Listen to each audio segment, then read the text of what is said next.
নমস্কাৰ সকলোকে পুনৰবাৰ স্বাগতম জনাইছোঁ। আজি তোমালোকৰ বাবে most trending topic Ayodhya Ram temple ওপৰত কেইটামান ইম্পৰ্টেণ্ট MCQ লৈ আহিছোঁ, যিকেইটা আগন্তুক কম্পিটিটিভ এক্সামসমূহত বহুতেই হেল্পফুল হ'ব।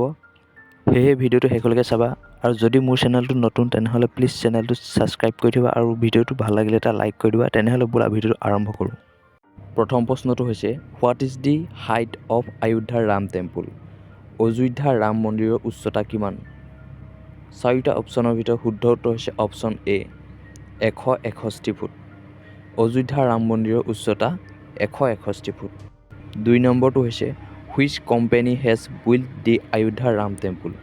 কোনটো কোম্পানীয়ে অযোধ্যা ৰাম মন্দিৰ নিৰ্মাণ কৰিছে? শুদ্ধ উত্তৰ হৈছে অপশ্যন বি L&T। L&T নামৰ কোম্পানীটোৱে অযোধ্যা ৰাম মন্দিৰটো নিৰ্মাণ কৰিছে। 3 নম্বৰ প্ৰশ্নটো হৈছে, which the architects of Ayodhya Ram temple? Ayodhya Ram মন্দিৰৰ স্থপতি কোন আছিল? শুদ্ধ উত্তৰ হৈছে অপশ্যন চি চন্দ্ৰকান্ত সোমপুৰা। চন্দ্ৰকান্ত সোমপুৰাই অযোধ্যা ৰাম মন্দিৰৰ স্থপতি নিৰ্মাণ কৰিছিল। 4 নম্বৰটো হৈছে, in which state is Ayodhya located? Ayodhya কোনখন ৰাজ্যত অৱস্থিত? শুদ্ধ উত্তৰ হৈছে অপশ্যন বি উত্তৰ প্ৰদেশ। অযোধ্যা উত্তৰ প্ৰদেশ ৰাজ্যত অৱস্থিত। 5 নম্বৰটো হৈছে, when was the foundation stone of Shriram জন্মবঞ্চী temple laid? Shriram জন্মভূমিৰ মন্দিৰৰ আধাৰশিলা কেতিয়া স্থাপন কৰা হৈছিল? শুদ্ধ উত্তৰ হৈছে অপশ্যন এ 5 আগষ্ট 2020। 5 আগষ্ট 2020 চনত শ্ৰীৰাম জন্মভূমিৰ আধাৰশিলা স্থাপন কৰা হৈছিল। 6 নম্বৰটো হৈছে, who has laid the foundation stone of Shriram জন্মবঞ্চী temple? Ram জন্মভূমি মন্দিৰৰ আধাৰশিলা কোনে স্থাপন কৰিছে? শুদ্ধ উত্তৰ হৈছে অপশ্যন বি নৰেন্দ্ৰ মোদী। নৰেন্দ্ৰ মোদীয়ে ৰাম জন্মভূমি মন্দিৰৰ আধাৰশিলা স্থাপন কৰিছে। 7 নম্বৰ প্ৰশ্নটো হৈছে, what was the changes name of Ayodhya? অযোধ্যাৰ পৰিৱৰ্তিত নাম কি আছিল? শুদ্ধ উত্তৰ হৈছে অপশ্যন বি ফৌজাবাদ। অযোধ্যাৰ পৰিৱৰ্তিত নাম ফৌজাবাদ আছিল। 8 নম্বৰ প্ৰশ্নটো হৈছে, how many consecutive days has the hearing gone on it the Ayodhya dispute? Ayodhya বিবাদৰ শুনানি একেৰাহে কিমান দিন চলি আছিল? শুদ্ধ উত্তৰ হৈছে অপশ্যন চি 40 দিন। অযোধ্যা বিবাদ একেৰাহে 40 দিন ধৰি চলি আছিল। 9 নম্বৰ প্ৰশ্নটো হৈছে, Ayodhya is situated on the bank of which river? Ayodhya কোনখন নদীৰ পাৰত অৱস্থিত? শুদ্ধ উত্তৰ হৈছে অপশ্যন চি সৰায়ু। সৰায়ু নদীৰ পাৰত অযোধ্যা অৱস্থিত। 10 নম্বৰ প্ৰশ্নটো হৈছে, what was the height of Ayodhya Ram temple in the map of 1988? 1988 চনৰ মানচিত্ৰত অযোধ্যা ৰাম মন্দিৰৰ উচ্চতা কিমান আছিল? শুদ্ধ উত্তৰ হৈছে অপশ্যন এ 141 ফুট। 1988 চনৰ মানচিত্ৰত আয়োধ্যা ৰাম মন্দিৰৰ উচ্চতা 141 ফুট আছিল। 11 নম্বৰ প্ৰশ্নটো হৈছে, how many acres of land was the Ayodhya distribute over? কিমান একৰ মাটিক লৈ অযোধ্যা বিবাদ আছিল? শুদ্ধ উত্তৰ হৈছে অপশ্যন বি 2.77। 2.77 একৰ মাটিক লৈ অযোধ্যা বিবাদ আছিল। 12 নম্বৰ প্ৰশ্নটো হৈছে, হাউ মেনি বেঞ্চেছ অফ জাজ give the verdict on Ayodhya dispute? Ayodhya বিবাদক লৈ কিমানখন বিচাৰপীয়ে ৰায় দিছিল? শুদ্ধ উত্তৰ হৈছে অপশ্যন এ 5। অযোধ্যা বিবাদক লৈ 5খন বিচাৰপীঠে ৰায় দিছিল। 13 নম্বৰ প্ৰশ্নটো হৈছে, apart from justice Ranjan Gogoi who were the 4 জাজ involved in giving the verdict on Ayodhya dispute? ন্যায়াধীশ ৰঞ্জন গগৈৰ বাহিৰে অযোধ্যা বিবাদৰ ৰায়দানৰ লগত জড়িত 4জন ন্যায়াধীশ কোন কোন আছিল?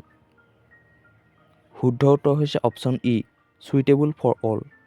এই 4জনৰ ভিতৰত গোটেই কেইজনে ইনভল্ভ আছিল।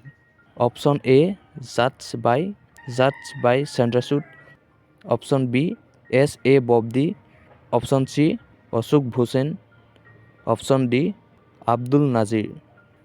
এই 4জনেই বিবাদ ৰায়ৰ লগত জড়িত আছিল।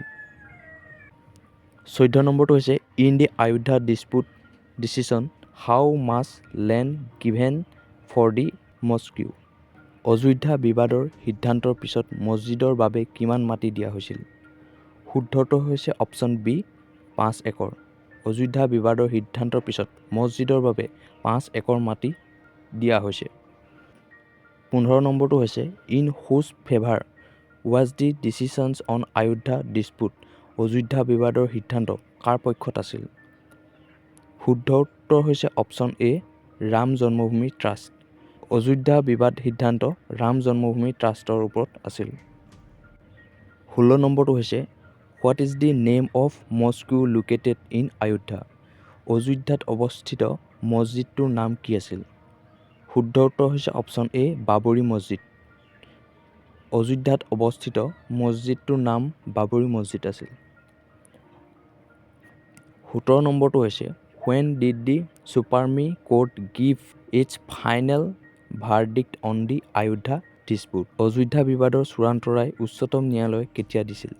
শুদ্ধ উত্তৰ হৈছে অপশ্যন এ 9 নৱেম্বৰ 2019। অযোধ্যা বিবাদৰ চূড়ান্ত ৰায় উচ্চতম ন্যায়ালয়ে 9 নৱেম্বৰ 2019 তাৰিখে দিছিল। 18 নম্বৰ প্ৰশ্নটো হৈছে who is the chief minister of Uttar প্ৰদেশ। উত্তৰ প্ৰদেশৰ মুখ্যমন্ত্ৰী কোন? শুদ্ধ উত্তৰ হৈছে অপশ্যন ডি যোগী আদিত্যনাথ।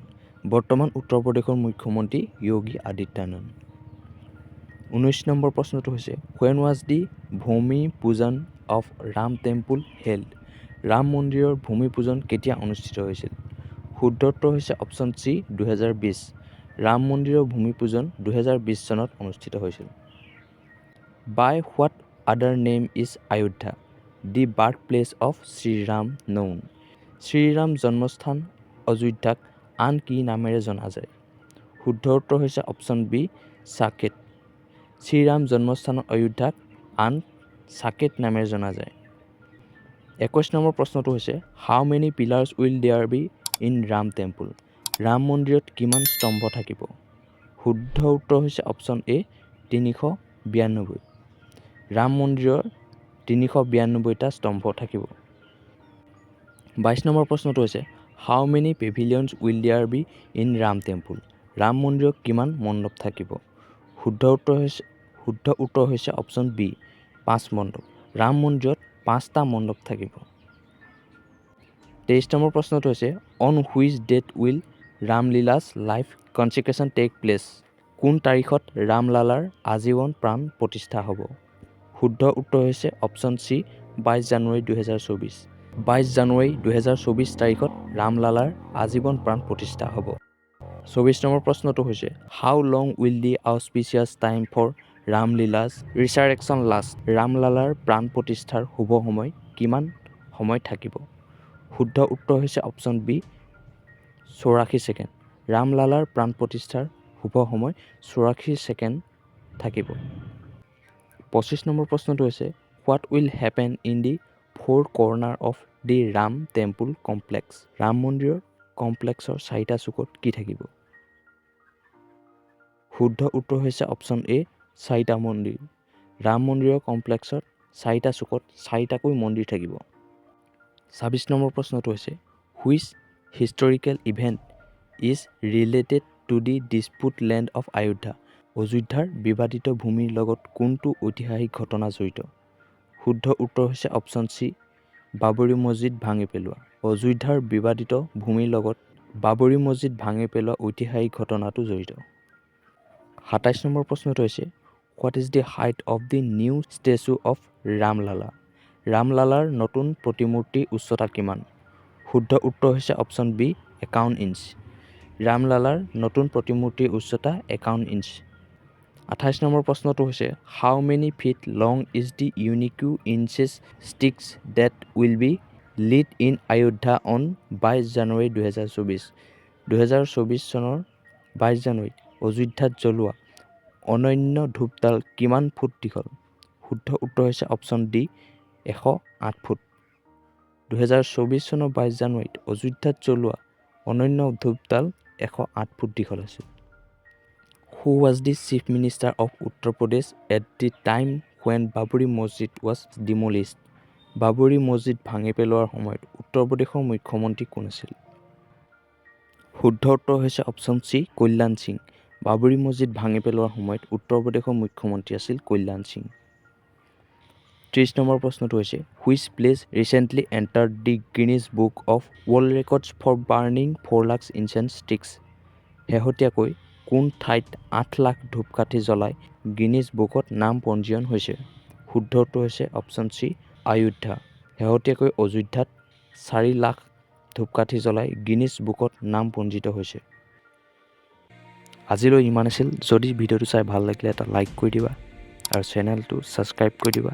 আকৌ এটা নতুন ভিডিঅ'ৰ সৈতে লগ পাম। সকলোকে ধন্যবাদ জনালোঁ। Thank U.